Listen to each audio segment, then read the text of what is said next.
Reviewing the worst seasons for every NBA team. After Larry Bird's retirement, the Celtics became trash, especially in the 1990s. But the season that stood out the most was the 96-97 season. That season, they got destroyed offensively and defensively. That season, they got the 15-67 record. So to no one's surprise, they ended dead last in the East. And fun fact, their best result was a 7-point win against the Bulls. And Michael Jordan was still at his prime. Shortly after the relocation from New Jersey to Brooklyn, the Nets started to suck. But their worst season was the 2009-10 season. That season, they got a 12-70 record. The reason being Jason Kidd's departure right after the relocation to Brooklyn. The Knicks were never a bad team and never will be, but there were definitely some seasons where they were just terrible. One of these seasons being the 2014-15 season. That season, they basically faced a lot of injuries and got a 17-65 record. And another season being the 2018-19 season. That season, they were in a rebuild phase. During the early days of the NBA, the 76ers were on fire, especially with Wilt Chamberlain. But after Wilt's departure to the Warriors, they absolutely fell apart. But their worst season was the 72-73 season. And oh boy, that was a terrible season because they had only 7 victories in that entire season. But at least they woke up in the 90s with Allen Iverson. The Raptors were always a great team with superstars like Vince Carter, Kawhi Leonard, Pascal Siakam, and Scottie Barnes. But still, with all of those superstars, a team can still be bad. And the 97-98 season is a great example because that season they got a 16-66 record. It's not as bad as the records I already mentioned, but it's still bad. After Michael Jordan and Scottie Pippen left the Bulls, they started falling apart, especially in the 2000-2001 season. That season, they got a 17-65 record, while Michael Jordan was chilling in Washington racking up game-winning shots. 2000's LeBron was always a great player, but after his departure to the Heat, everything fell apart for the Cavs. And their worst season was the 2010-11 season. So Žydrūnas Ilgauskas couldn't just carry the Cavs alone without LeBron. That's also the reason why the Cavs got a 19-63 record. The worst Pistons season was actually very recent. It was the 2023-24 season. That season, they got a 14-68 record. Because bro, the only superstar I remember from that time is Cade Cunningham. Their worst season was actually this one because of Tyrese Halliburton's torn Achilles. He's basically the face of the Pacers. Before Giannis Antetokounmpo, the Bucks sucked, especially in the 2013-14 season. Because that season, they got the 15-67 record. No wonder that play was against the Bucks. After Dikembe Mutombo's departure and Dominique Wilkins' retirement, the Hawks started to fall apart. And one of these seasons was the 2003-04 season. But no wonder because one of their star players was Al Harrington and I never even heard of the bloke. Without a doubt, it has to be the 2011-12 season. Because 59 losses in a lockout-shortened season is crazy. But all these losses for Michael Gilchrist, God, his shooting form still haunts me to this day. The Heat's worst season was actually 2007-08. Yes, even with Udonis Haslem and Dwayne Wade, they were only able to pull a 15-67 record. But at least 2 seasons later, they signed LeBron James. Before Shaq's draft, the Magic sucked, especially in the 89-90 season. Because of course, without Horace Grant, they were able to pull only an 18-64 record. Because still, most of their star players at that time were still unheard of. Every Wizards season are mid, but they still have to have a worse season and it's the 2023-24 season. Even Bradley Beal couldn't save him from a 15-67 record. John Wallace will.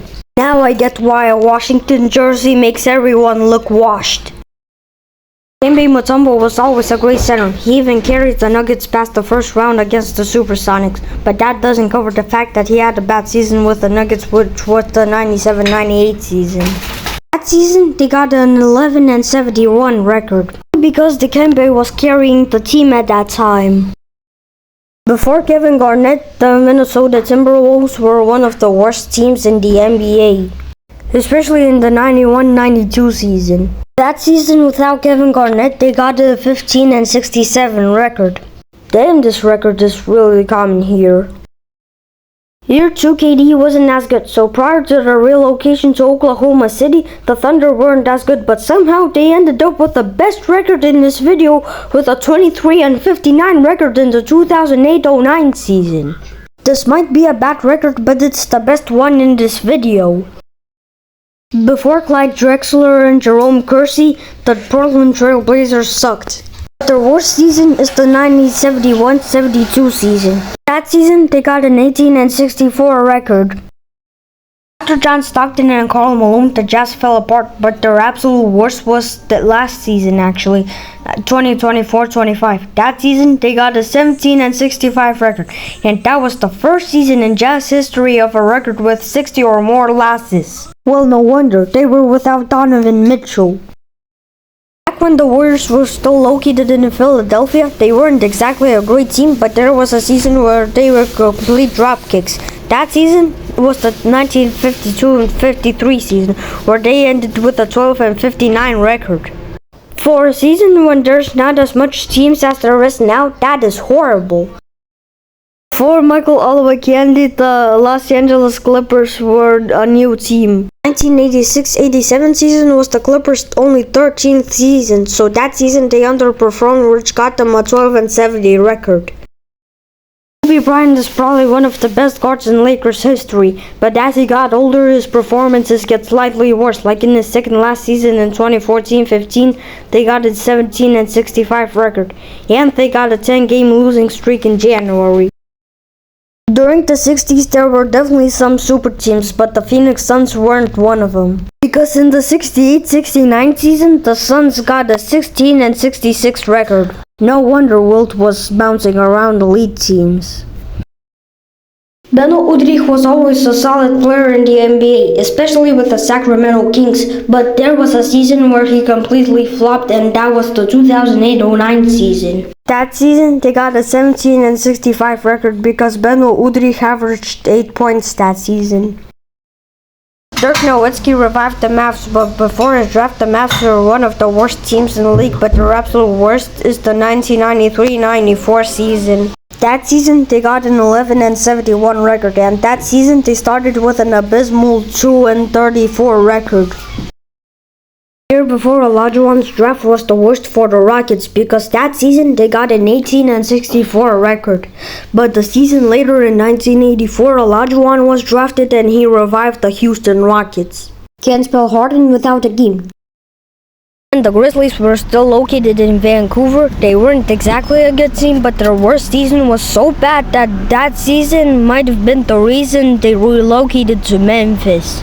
That season is 1998-99. That season, they got an 8-64 record. For a lockout shortened season, that is horrible, but not as bad as the 2011-12 Bobcats. After 6 years with the Pelicans, Anthony Davis requested the trade in the 2018-19 season. But that season, because of the trade, turned out to be the worst, even though they have the best record in this video with a 33-49 record. That's better than the 2008-09 Thunder.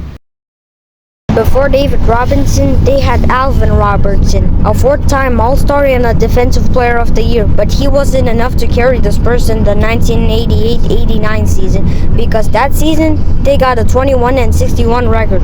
But after David Robinson got drafted by the Spurs in 1989, he revived the team. Then Tim Duncan came and won the Spurs 4 chips.